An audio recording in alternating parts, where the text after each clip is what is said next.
Hello, I'm Tone Lanzillo, and this is Climate-Duluth. Really happy to have our guests with us today who are Julie Etterson. Julie is a professor at UMD's Swenson College of Science and Engineering, and she's also the director of the Institute on the Environment. And we also have Jonna Korpi, and Jonna is the sustainability director at UMD.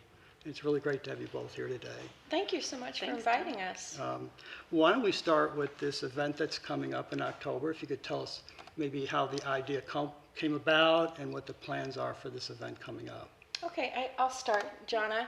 So in 2019, we organized a conference that involved a bigger group of people that was called Our Climate Futures Meeting the Challenge in Duluth. It was a 2-day conference, and the headline speaker was talking about how Duluth may become a climate refuge city in the future.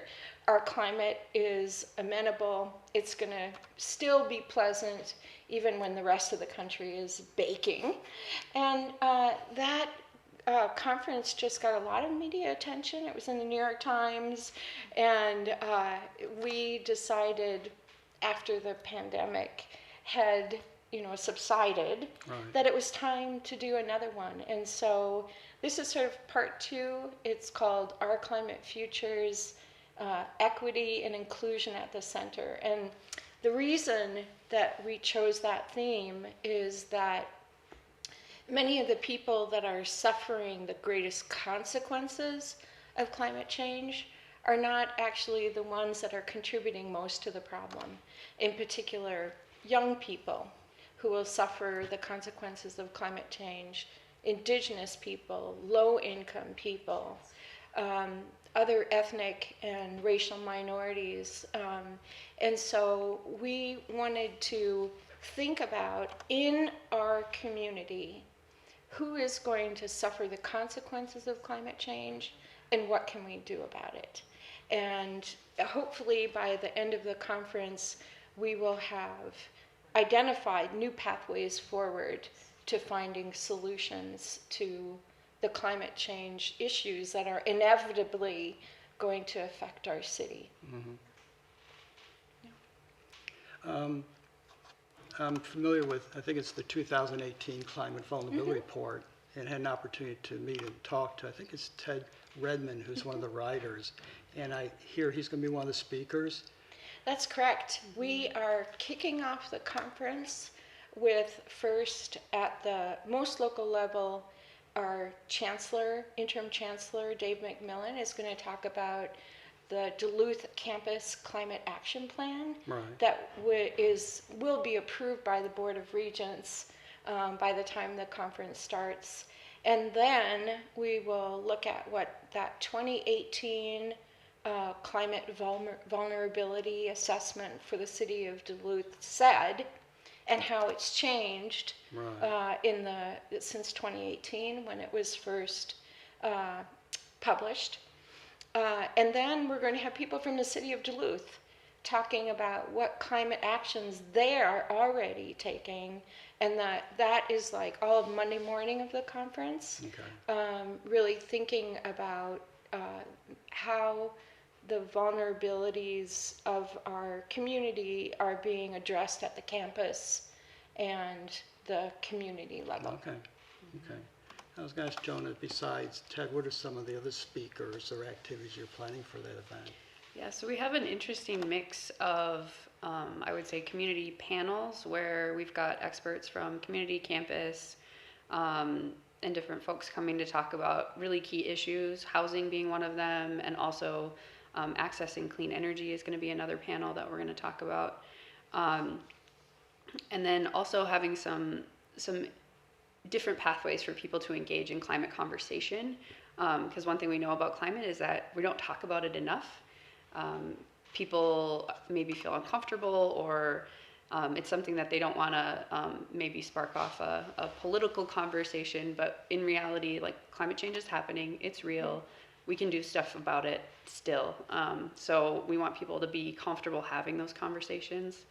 We've also got some really interesting art pieces interwoven into the conference. So there's going to be an art exhibit, some art installations, and some student artwork that we also hope will help people kind of connect to climate in a different way than they're used to engaging. And do you want to talk about our keynote? Yeah, absolutely. There are actually three events that I think are especially worth noting. One is the keynote speaker, August Bell, who is the founder and executive director of an organization called Cream City Conservation in Wisconsin. And so she is doing a 2-hour workshop in one part of the conference, and also on the second day, the keynote speech on how we can bring more diversity into the sustainability and environmental sector, into the workforce, Right. and then how we can prepare people in the workforce to accept and work with a more diverse group of people in a respectful way. Right. And so August Bell is definitely the feature of our conference. But two other things I think are really notable. There are faculty from UMD who have formed the Tribal Sovereignty Institute, and they are doing a 3-hour workshop, bringing in voices of stakeholders that need to be at the table when we're having climate conversations, and how to do that in a respectful way with our tribal partners on whose land we occupy. Right. And so that's really a neat one. And then the third one is two faculty on campus who have been trained in disrupting discrimination. So if you are in an area, in a conversation, in the hallway, and somebody says something that really should be addressed, I think a lot of us, like maybe half an hour later, you think, oh, I should have said this or that or the other thing. At lunch, on both days, there will be an intensive workshop on how to hone up your skills to be an effective bystander and sort of disrupt discriminatory behavior as it's happening, or how to circle back later and have a conversation with somebody in a productive way. Right. Yeah. So I just will say that one thing that's cool about this conference, in my opinion, is that there are these three training opportunities. It's not just people talking at you, right, but it's also opportunities for all of us to become better at communicating about climate change and communicating with each other. Okay. Now I must let everyone know that when I came to Duluth in the fall of 2017, I have to give a lot of credit to UMD as far as even having this show and some of the climate events and activities we do. And one of the people I have to thank is Jonna. Could you tell us a little bit about being the Director of Sustainability at UMD and kind of the things you do there? Yeah, so it's a big job. Sustainability is very, very broad, but I kind of put my work into a couple of different buckets. So we have operations bucket, so making the campus more energy efficient and climate smart, climate resilient.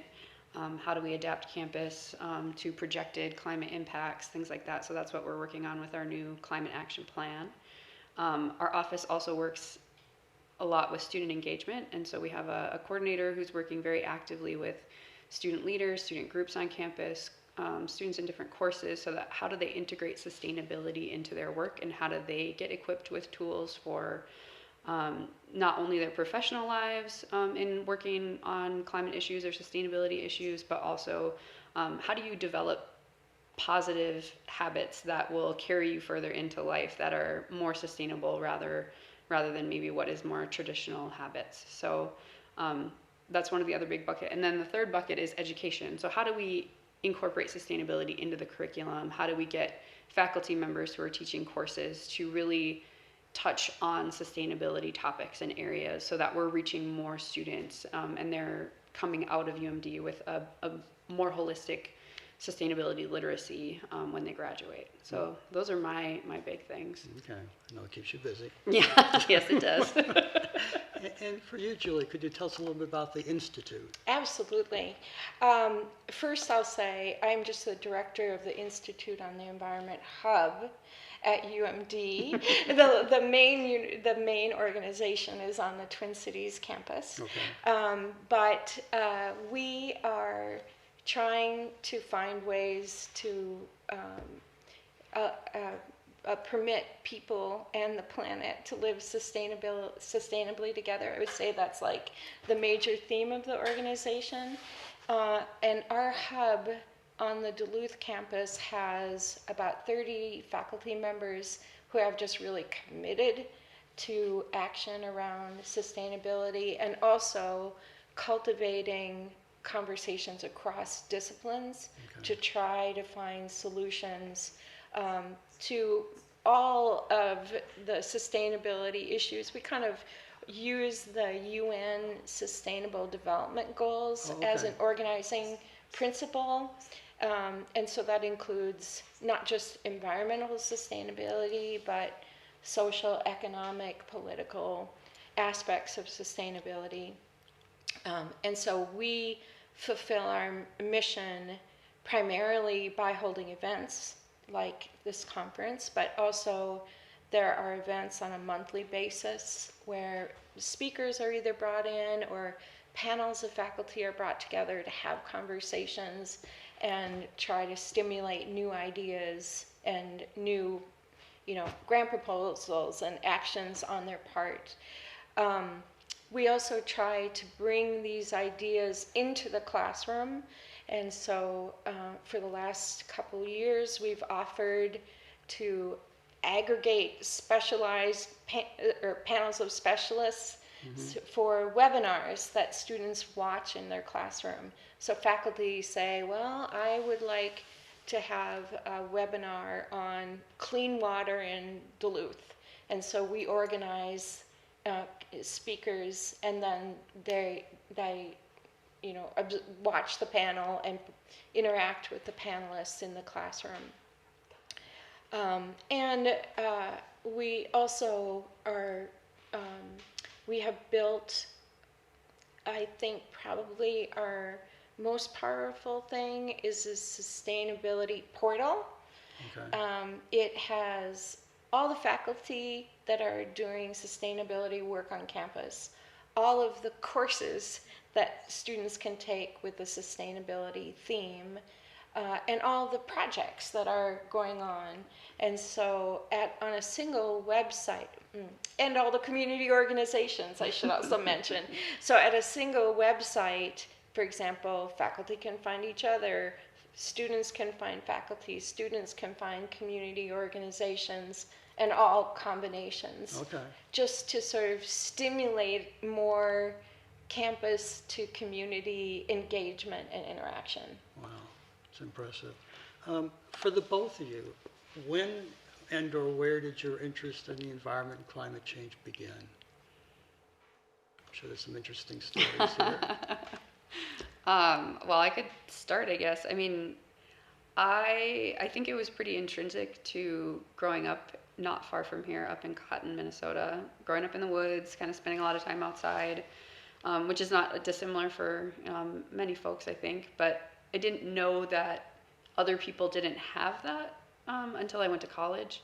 I didn't know you could major in the environment or sustainability until I was halfway through my undergraduate career. But I think growing up with a really intense care and sense of responsibility for the planet, whether it was simply through leave no trace principles when we would go out in the woods or go camping with my family, or just, spending time on our property. It's just a really interesting thing that I realized not as many people have. And that's an experience that I want to share with other folks as well, and getting people connected in that way. So I feel like I've been very connected to the planet since I was a small child through different activities. Yeah. Thanks. And you, Julie? We actually have very similar backgrounds.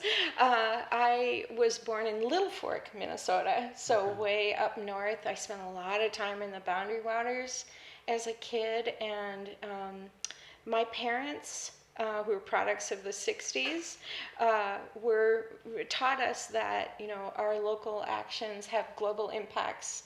And so as I was growing up, loving the environment, I decided to do a degree in international studies.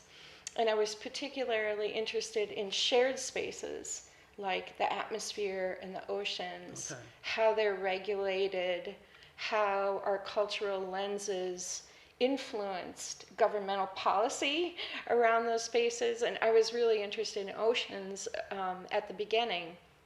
But after I was in the workforce for a while, I just thought, I really need a better scientific background. I went back to school. I did another bachelor's degree in biology. And at that time, I really started thinking about climate change very seriously and how wild organisms were going to be able to adapt or not. And that is really like the core question of my research. Can organisms adapt rapidly enough to keep pace with climate change? And so for me, as sort of, well along in my career, it was really a great opportunity to become involved in the Institute on the Environment and sort of expand out again to the principles that made me interested in getting my international studies degree in the beginning. Thinking not just about the science of adaptive evolution, which is what I do, but also thinking about societal impacts, economic challenges that they bring.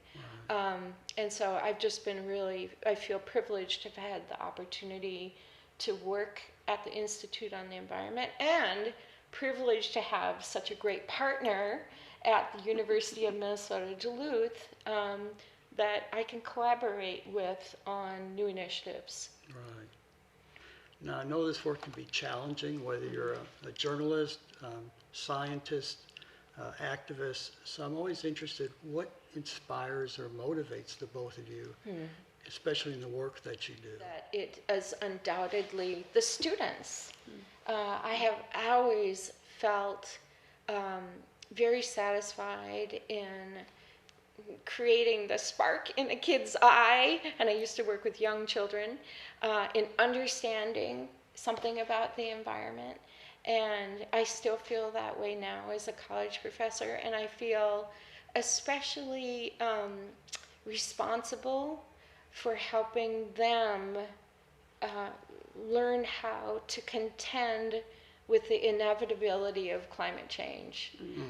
It's going to come, and more studies are showing that it has really a marked negative impact on their mental health. They're worried about it. More than 80% of Gen Z people are very worried about climate change. And so I want to help them understand the issues and also take individual actions that make them feel empowered and maybe eliminates or at least diminishes to some degree their eco-anxiety about the future. Right. Yeah. Wow. Yeah. I would say, I mean, it's similar. I think climate work, sustainability work is everybody's work, but how do you sustain that when you're doing it every day, day in and day out?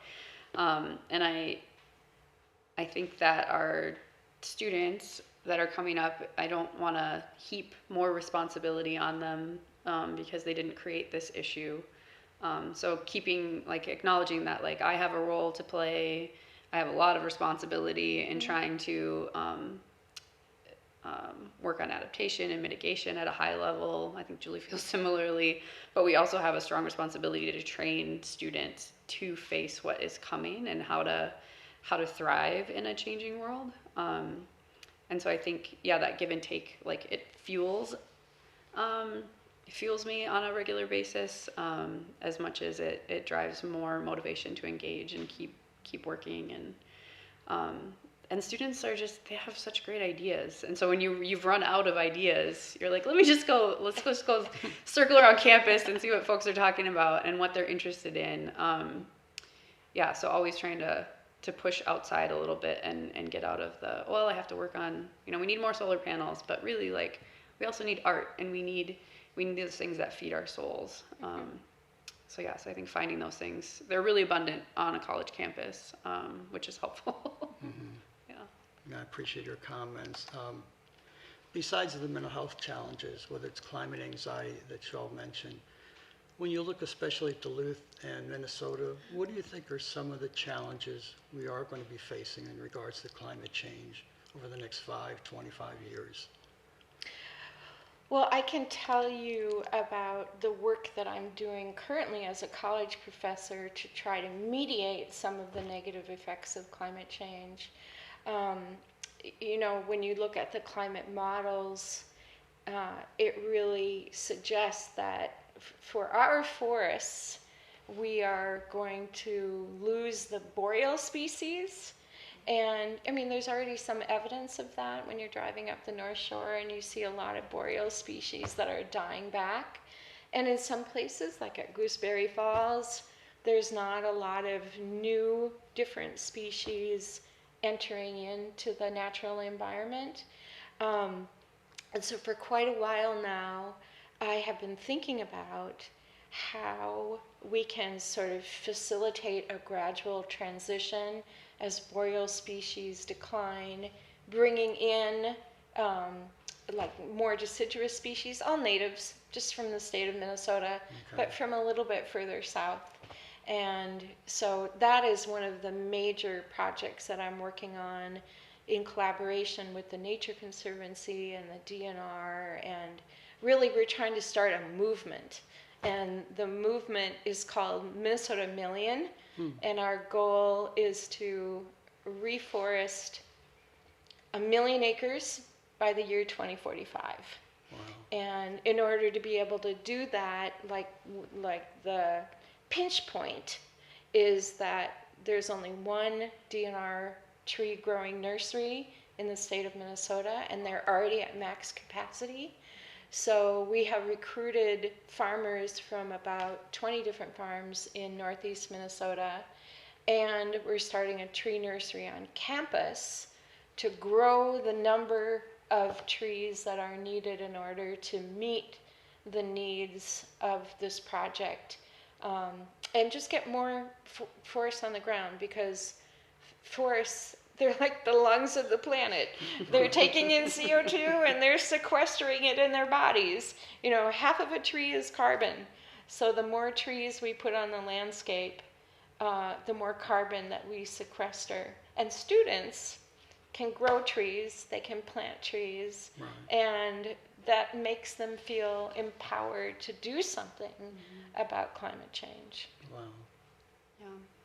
And I think related to that, we talk about, I think COVID laid plain that we have some resilience issues in our northeast area, and a lot of areas are noticing their food security during COVID, when things were shutting down, when we couldn't get certain things. Grocery store shelves were a little bit more bare than we've ever experienced, at least in my lifetime. And so thinking about how we support local agriculture, and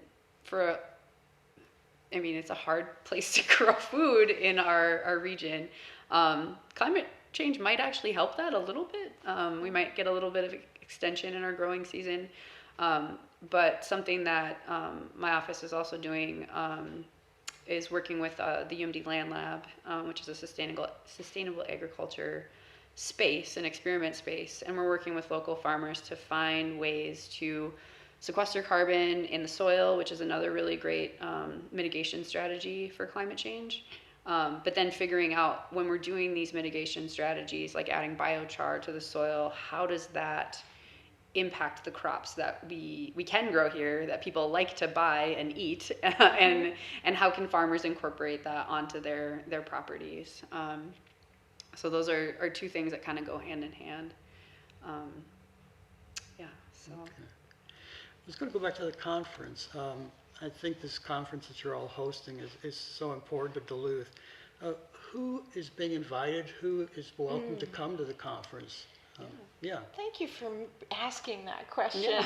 It's free and Okay. open to the public. We want everyone to come. Yeah, we want everyone to come. Okay. There's a few events where we can only fit so many people in the room, and so the program has ways that people can sign up for those few events. But everyone is invited. We hope that there will be faculty, staff, students, community members of all different stripes that'll join us, because what we really want to do is have effective conversations and community building. Yeah. Right.